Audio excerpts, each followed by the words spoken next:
Hello friends, welcome back to my YouTube channel Sweet Moment. I am here with a new part of Wings Destroy Heart. So friends, कल की video देखने के बाद आप लोग को बिल्कुल भी बिलीव नहीं हुआ होगा कि आज मैं कोई वीडियो अपलोड करने वाली हूँ।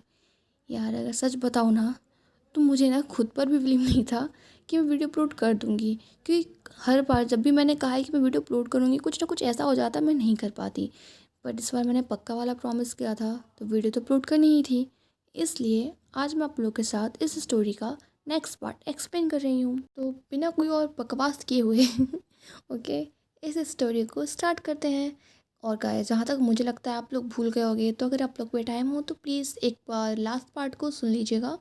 और उसके लिंक मैंने नीचे डिस्क्रिप्शन बॉक्स में, यार अब तो मेरे को मतलब इतने टाइम से वीडियो अपलोड नहीं की कि मैं सारी चीज़ों के नाम ही भूल जा रही हूँ। तो डिस्क्रिप्शन बॉक्स में मैंने डाल दी है, आप वहाँ से जाके देख सकते हैं।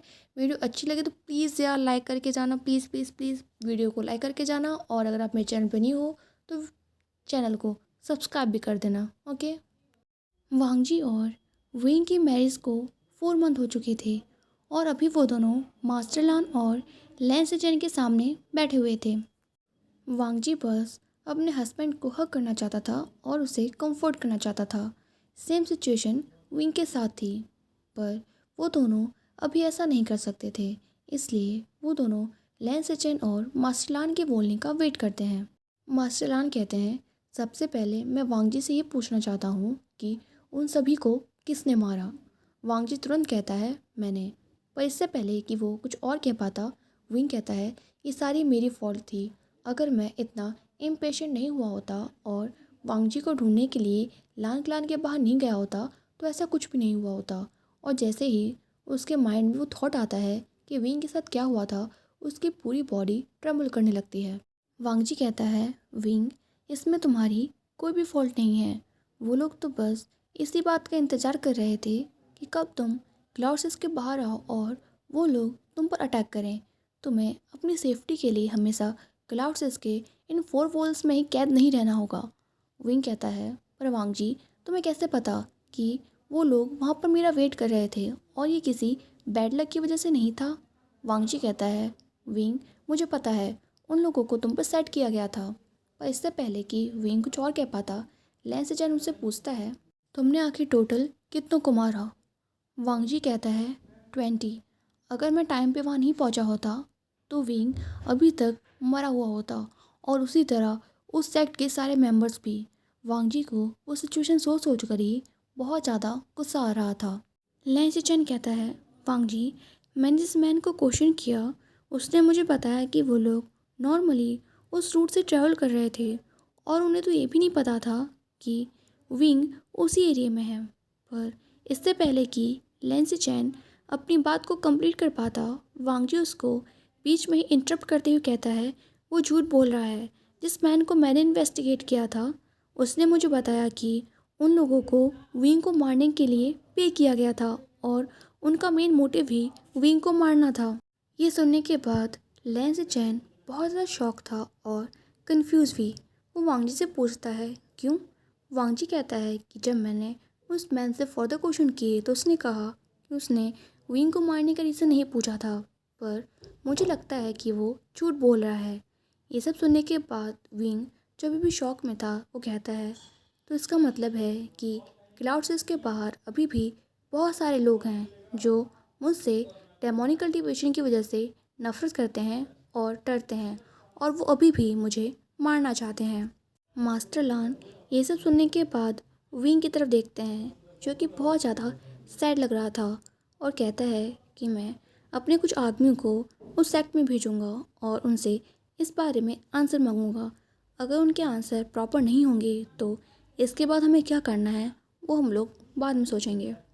विंग को बहुत ही ज़्यादा गिल्टी फील हो रहा था कि उसने लान क्लान के लिए इतना बड़ा ट्रबल क्रिएट कर दिया है। और मास्टर लान ये सोच रहे थे कि वो अपने क्लान से किस मेंबर को वहाँ पर भेजें जो प्रॉपर आंसर ला सके, क्योंकि उन्हें पता था कि अगर उन्हें किसी भी मेंबर को, मतलब ऐसे ही किसी आलतू फालतू इंसान को भेज दिया तो वांगजी उसे सेटिस्फाइड नहीं होगा और वो खुद उस क्लान में आंसर पूछने के लिए चला जाएगा, जो कि बिल्कुल भी सही नहीं था।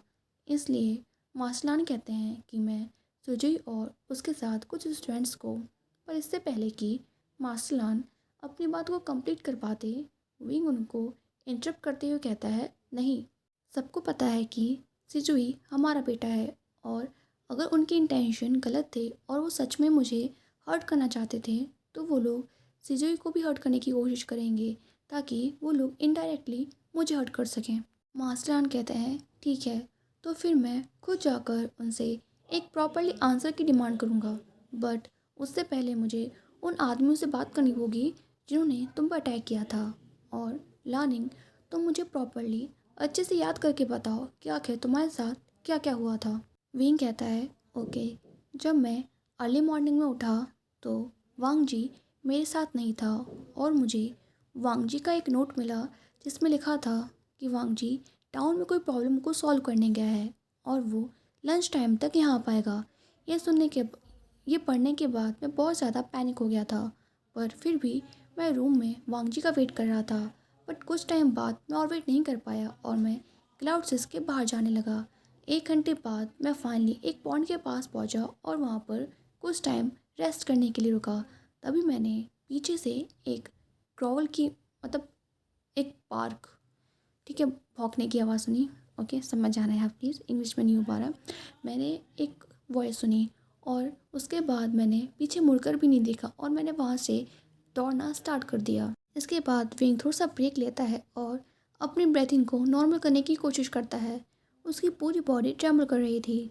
वांग जी अपने एक हाथ को विंग के हाथ पे रख देता है और उसे काम डाउन करने की कोशिश करता है।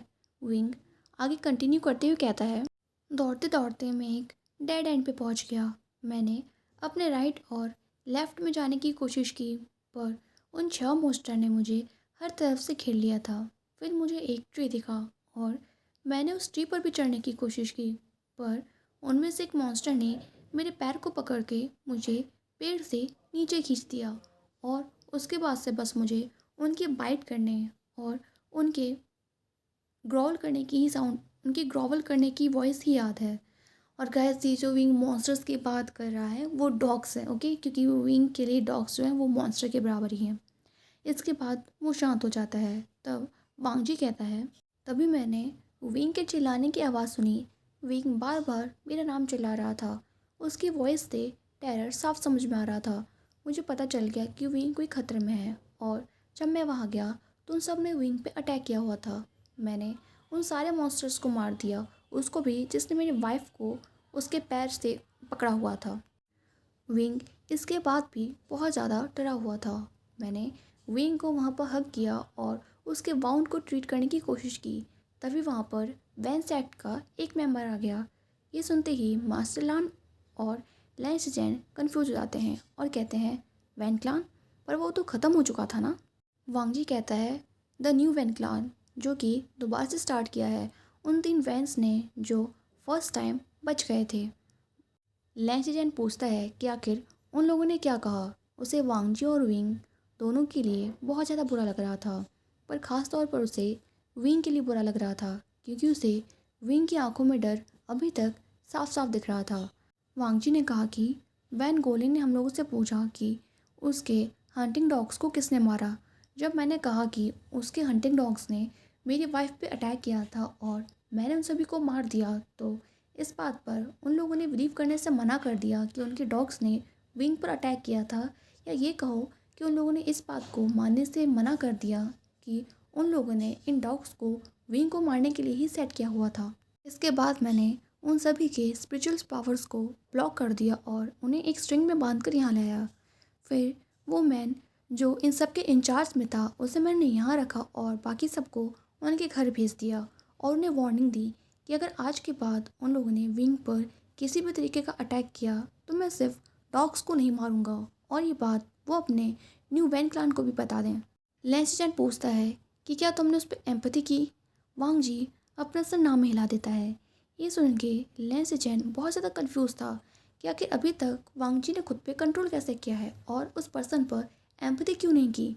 वांग जी कहता है कि आप दोनों में से कोई भी उस पर एम्पैथी करना, क्योंकि अगर मैंने उसके माइंड में विंग को लेकर कोई भी बुरे थॉट्स देखे तो मैं खुद को उसे मारने से कंट्रोल नहीं कर पाऊंगा। भी उस रूम का डोर ओपन होता है और जिनलिंग, जिंगई और सिजुई तीनों रूम में एंटर होते हैं। वो तीनों बहुत ज़्यादा वर्ried थे और विंग के पास तुरंत जाते हुए उससे पूछते हैं कि क्या आप ठीक हो। वांग जी तुरंत विंग को हग कर लेता है और कहता है उस पर अभी डॉग्स का अटैक हुआ है और उन लोगों को सारी बातें बता देता है। ये सुनते ही जिनलिंग तुरंत जिंगई और सिजुई का हाथ पकड़ता है और उन्हें खींचते हुए रूम के बाहर ले जाने लगता है। ये रूम के बाहर जाने के बाद सिजुई उससे पूछता है जिनलिंग तुम्हें क्या कर रहे हो, पर उससे पहले ही जिनलिंग उसे कट करते हुए कहता है जिंगई तुम लैंग क्लान में जाकर सबको बताओ कि विंग के साथ क्या हुआ और उन पर वैन क्लान ने कैसे अटैक किया था। फिर वो सिजुई का हाथ पकड़कर उसे क्लाउड सिस के बाहर ले जाने लगता है। जिनलिंग कहता है सिजुई चलो लोटस पियर चलते हैं और अंकल जियांग को ये सारी बातें बताते हैं। सिजुई सोचता है कि हाँ सच में sect leader Jiang Wan sect से इस बारे में आंसर पूछ सकते हैं और उन्हें ऐसा करने से कोई नहीं रोक सकता। सिजुई कहता है जिनलिंग मुझे तो लगा था तुम सच में वैन क्लान पर जाकर और वहाँ पर डायरेक्टली अटैक करने वाले हो। जिनलिंग पूछता है और आखिर तुम्हें ऐसा क्यों लगा। सिजुई कहता है तुम्हारा टेम्पर देख के तो मुझे ऐसा ही लगा था, पर अभी हमें वहाँ पर नहीं जाना चाहिए। जिनलिंग पूछता है कि आखिर मुझे ऐसा क्यों नहीं करना चाहिए। सिजुई कहता है यहाँ पर हर क्लान में हर किसी को ये बात पता है कि मदरिंग और फादर जान हम दोनों से सबसे ज़्यादा प्यार करते हैं और अगर हम दोनों वहाँ पर अटैक करने के लिए गए तो वो दोनों हम दोनों को कैप्चर कर सकते हैं और इस बात का यूज़ वो लोग मदर को धमकी देने के लिए भी कर सकते हैं। तो फ्रेंड्स आज की वीडियो में बस इतना ही। अगर आप लोगों को स्टोरी अच्छी लगी हो तो मेरे वीडियो को लाइक करना और अगर आप इस स्टोरी के आगे के पार्ट सुनना चाहते हैं और आपने अभी तक मेरे चैनल को सब्सक्राइब नहीं किया है तो चैनल को सब्सक्राइब कर दीजिएगा। Bye bye, take care.